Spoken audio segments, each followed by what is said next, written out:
Hi, my name is Billie-Rose Harvey, and today I will be explaining the alarming environmental issue of colony collapse disorder, or otherwise known as CCD. I hope you enjoy!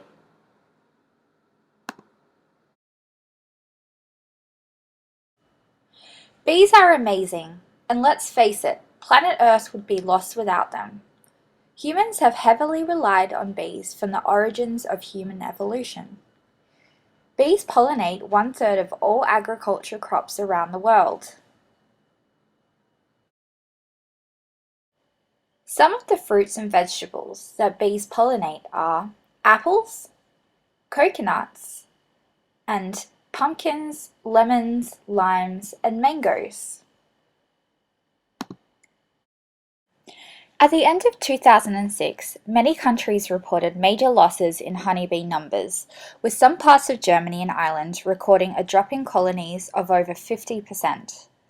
These frightening numbers sparked an urgent inquiry.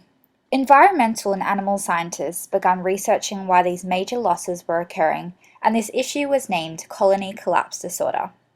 The actual causation for the colony collapse disorder is still widely unknown. However, there are many possible causes that may be influencing the CCD.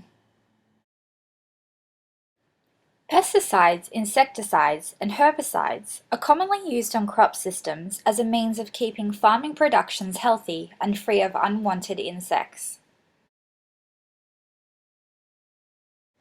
Neonicotinoids are a class of systemic insecticides commonly used in many parts of the world. Some of these neonicotinoids include imidacloprid and clothianidin.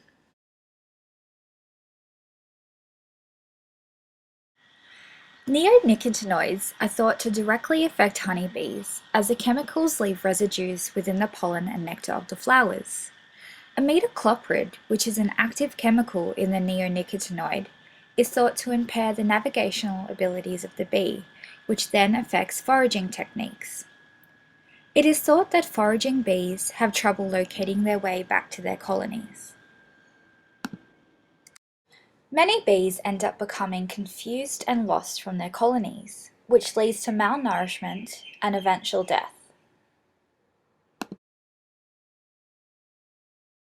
In the last few years, information has been released to the public about the impacts of neonicotinoids on bees.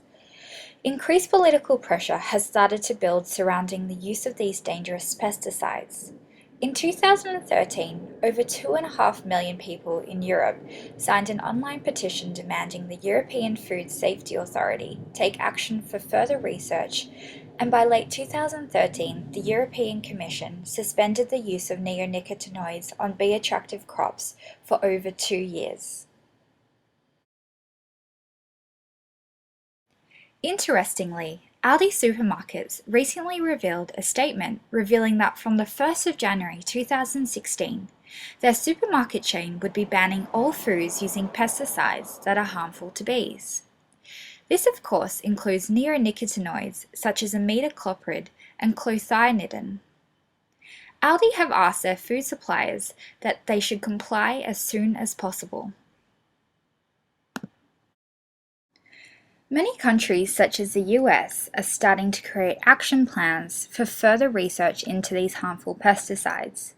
However, many countries in Europe are taking a harder stance, such as phasing them out over the next few years or banning them completely until more information is available. Bees are so important for our planet Earth, especially as they pollinate so many of the foods that we rely on to live.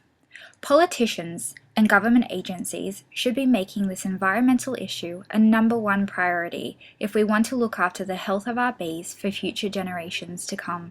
I chose to do a stop-motion video as I thought it would capture people's attention, especially those who are not interested in science. I also thought it would be a bit of fun. I hope to reach teenagers who have not yet heard of this environmental issue, as they are the generation who will be dealing with a lot of these impacts in the future.